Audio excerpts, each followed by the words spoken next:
وەک دیلان ئاماژەی پێکرد ئەمریکا داوا لە هاوڵاتیەکانی دەکاتوانی کە دەیانەوێت سەردانی عێراق بکەن و سێتنامە بنووسن و پشکنینی دیانەیش ئەنجام بن واتە ئەگەری مەترسی لەسەریان زۆرە. ئەمە دۆخی عێراقە لە کاتێکدا کە هەتا ئێستا دەستی بە موچە و قوتی هاوڵاتیانی هەرێمی کوردستانەوە گرتۆ و ڕێگە نادات بێت بۆ هەرێمی کوردستان. گفتوگۆیم دوو بابەتە دەکەم لەگەڵ بەڕێز هۆشیار سیوەیلی بەرپرسی مەکتەبی پەیوەندیەکانی دەرەوەی پارتی دیموکراتی کوردستان لە پیرمامەوە لەگەڵ مەکاک هۆشیار زۆر سپاس بۆ ئامادەبوون لەگەڵ کوردستان 24. با سەرەتا لەوە دەست پێ بکەم ئەو پێشهاتوو شڵەژانە خێرایی دوێنێ شەو لە ناوچەکە و بەتایبەتیش لە عێراق چی بوو؟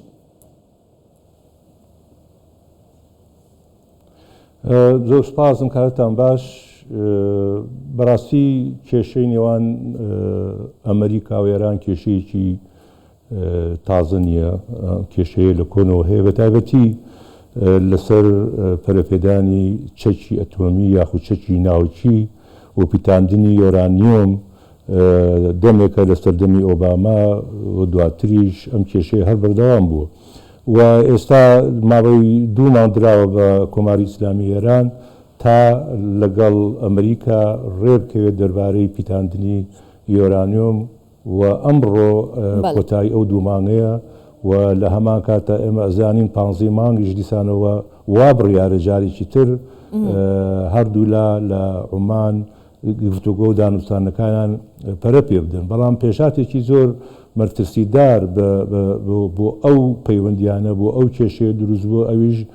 بڕیاری ئاژانسی باشە. بەڕێز سیوەیلی جەنابتان لە کای دیپلۆماسی شارەزان ئەنجامی دانوستانەکانی نێوان ئێران و ئەمریکا بە ئەرێنی و نەرێنی لەسەر عێراق کاریگەریەکی چی دەبێت؟ کاریگەری گەوری لەسەر عێراق بێ بێگومان عێراق یەک وەکو دراوسەیەک بەڕاستی کە دراوسەی ئێرانە هەر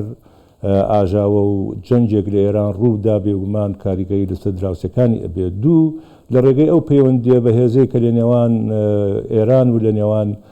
عێراقدا هەیە دیسانەوە ڕەنگە ئەم جەنگە ئەگەر هەڵبگیرسێ کاریگەری لەسەر عێراق بێت و خاڵی سێهەم بەڕاستی کە زۆر کاریگەری دەبێت هەڵوێستی میلیشیاکانە ئەو میلیشیانی کە بە شێوەیەکی ئاشکرا ڕایانگەیانوە لە ڕابردووەوە ئێستاژ وەکو لە راپۆرتەکەی خۆتانە ئاماژەتان پێدا دیسانەوە سەر لە نوێ ڕایانگەیانوە ئەگەر هاتوو جەنگ لە نێوان ئەمریکا و ئێران هەڵبگیرسێ ئەوان دانانیشن و بەرامبەر بە ئەمریکا لە ناو عێراق و لە دەرەوەی عێراق دەجەنگن واتە عێراق بمانوێ نەمانەوێت بە شێوەیەکی ڕاستەوخۆ تێکەڵاوی ئەو جەنگاوە بێت. زۆر باشە. با بچینە نێو بابەتی دووەم ئەویش ئەو مامەڵەی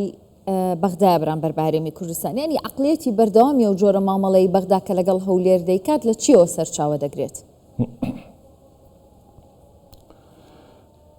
لەوە سەرچاوە دەگرێت کە بەرپرسانی عێراق کاربەدەستانی باڵای عێراقی فیدرال لە بەغدا بڕوایان بە دەستوری عێراق نییە. ئەوان لایەن وایە ئەو مافوو دەسەڵاتانەی کە دراوە بە هەرێمی کوردستان لە ناو دەستوری عێراقیدا مافوو دەسەڵاتێکی زۆرن لەبەر ئەوە دەیانەوێت بە هەر چۆنێک بێت بە هەر شێوەیەک بتوانن ئەو مافوو دەسەڵاتانە کەمکەنەوە. ماوەیەکی زۆرە کۆزانین هەوڵیانەدا کە دەستور تعدیل بکەنەوە هەموار بکەنەوە بێگومان لەبەر ئەو میکانیزمانی کە لە ناو دەستوری عێراقیدا دانراوە هەموارکردنەوەی دەستور کارێکی ئاسان نییە. ماوەیەکی زۆر بیانویان بە گرێبەستە نەوتیەکانی هەرێمی کوردستان دەگرت کە گرێبەستن بە پێی ستانداردی نێودەوڵەتی نین پێچەوانی ئەو گرێبەستانن کە عێراق کردوونی بەڵام دەبینین کە خۆیان بە هەمان شێوەی خراپتر وایە لەو گرێبەستانی کە وەکو ئەوان دەڵێن لە هەرێمی کوردستان کراوە گرێبەستیان لەگەڵ کۆمپانیا نەوتیەکانی جیهانی کردووە. بۆ نمونە ساڵی حەزەکەم ئاماژە مخاڵف بدەم ساڵی 2023 عێراق وەزارەتی نەوتی عێراق لەگەڵ 2 کۆمپانیای گەورەی جیهانی کە تۆتەڵ ئینەرژی فەڕەنسی و قەتەر ئینەرژی قەتەرە گرێبەستیان کردووە بە بەهای 27 ملیارد دۆلار. پشکی عێراق لەو گرێبەستە تەنها لە سەدا 30 باقیەکەی هی تۆتەڵ ئینەرژیز و هی قەتەر ئینەرژیە واتە گرێبەستەکانی هەرێمی کوردستان کە ئەوان ڕەخنیان لێگر زۆر باشترە لەو گرێبەستەی کە لەم دوایانەدا خۆی خودی حکوومەتی عێراق لەگەڵ کۆمپانیا جیهانەکان کردوێت. باشە ئێستا دەیانەوێت بێگومان بیانی وتر بدۆزنەوە. باشە ئێستا چاوەکان زیاتر لەسەر پارتی دیموکراتی کوردستانن بۆ ئەوەی جوڵەیەکی سیاسی یان هەوڵی چارەسەرکردنی کێشەی موچە بدات. چیتان کردووە یاخود بەنیازی چین؟ بێگومان هەوڵەکان بەڕاستی لەلایەن نوێنەرانی ئێمەوە لە بەغدا لەلایەن نوێنەرانی کوردەوە لە بەغدا بەردەوامە بۆ ئەوەی کە چارەسەرێک بۆ ئەو کێشەیە بدۆزنەوە و لەلایەن بەپرسانی خۆمانەوە لە حکوومەتی هەرێمی کوردستان و تەنانەت سەرکردایەتی خۆشمان وەکو پارتی دموکراتی کوردستان لە پەیوەندی بەردەوامان بۆ ئەوەی بتوانن چارەسەرێک بۆ ئەو کێشەیە دابنەوە لەسەر ئاستی نێودەوڵەتیش دیسانەوە گوشارەکان لەسەر حکوومەتی عراق بەردەوامە بۆ ئەوەی کە لەو بڕیارەی پاشگەز بێت. لەسەر ئاستی نێودەوڵەتی چ هەوڵێکتان داوە؟ ئەتانەوەی گوشار لای عراق بکەن بۆ ئەوەی ئەو کێشەیە چارەسەر بکات؟ پەیوەندیەکان بەردەوامن، بەڵێ پەیوەندیەکان بەردەوامن و تا ڕادەیەکیش کۆمەلگای نێودەوڵەتی هاتوۆتە سەرخەت. بۆ نمونە ڕۆژی 10 مانگ کاتێک کە نوێنەری تایبەتی سکرتێری گشتی نەتەوە یەکگرتووەکان راپۆرتی 6 مانگی خۆی لە بەردەمی ئەنجومەنی ئاسایش خوێندەوە، بەشێکی زۆری لەو ئەندامانی بە تایبەتی ئەندامانی هەمیشەیی ئەنجومەنی ئاسایش باسی کێشەی گوچەی هەرێمی کوردستانیان کرد و داوایان لە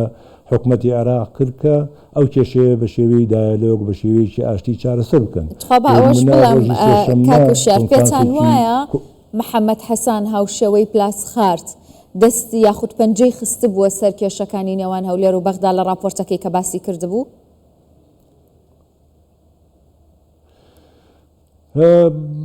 بێگومان کەمتر ئەو وردەکاریانەی کە پلاسخار لە راپۆرتەکانیدا ئەیخستە بەردەم ئەنجومەنی ئاسایش، محەممەد دەرحەسان کەمتر چووە ناو وردەکاریەکانەوە، بەڵام لەگەڵەوەشە باسی هەرێمی کوردستانی کرد، باسی هەڵبژارنی هەرێمی کوردستانی کرد و باسی کرد کە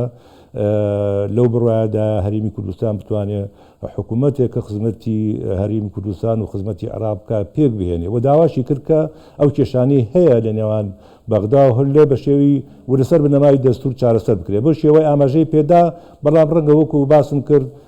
پلاسخار زیاتر ورتر چوو بێتە ناو کێشەکانەوە، چونکە ماندەیتی ئێستای محەممەد الحەسان جیاوازە،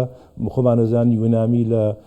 بەرەو داخستن ئەچێ بەرەو کۆتایی ئەرکەکەی ئەچێت تا ڕادێک ئەرکەکەی جیاوازە لەو کاتی کە خاتوو پلاسخار لێرە بوو. زۆر باشە. پرسیارێکی دووبارەیە ئەگەر بڵم کارتەکانی دەستی هەرێمی کوردستان بەرامبەر بەغدا چین، بامنەوە بپرسم کە کارتەکان لە چ کاتێکدا بەکاردێنن؟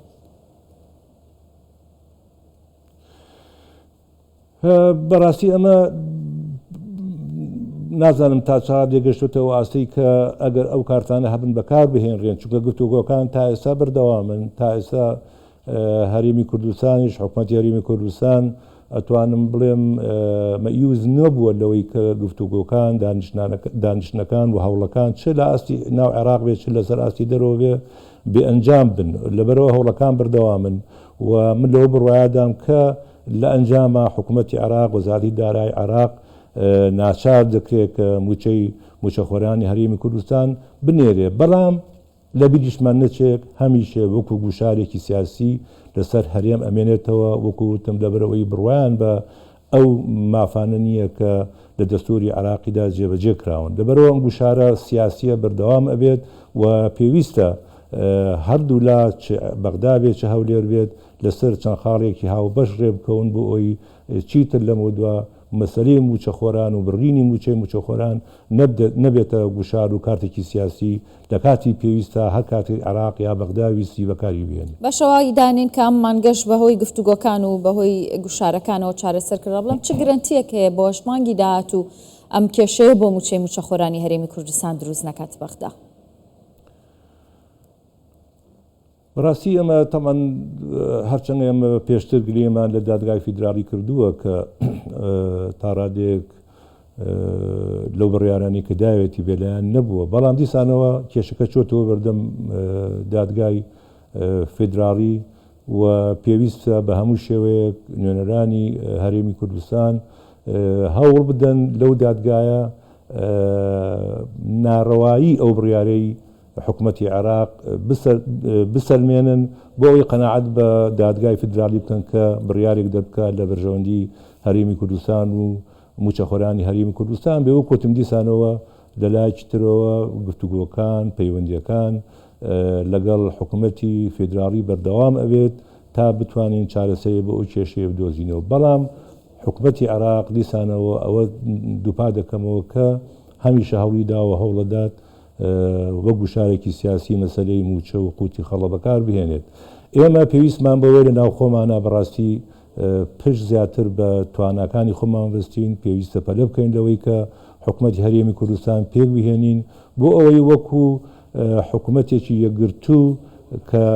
لە ئەنجامی هەڵبژاردنەیەکی دیموکراتانە دادەمەزرێ بتوانین لە بەغدا قسە بکەین، بتوانین لەگەڵ کۆمەلگای نێودەوڵەتی بە شێوەیەکی تر و لەسەر ئاستێکی تر قسە بکەین. زۆر سپاس بۆ شرۆڤە و ڕوونکردنەوەکانت بەڕێز سۆشیار سیوەیلی بەرپرسی مەکتەبی پەیوەندیەکانی دەرەوەی پارتی دیموکراتی کوردستان.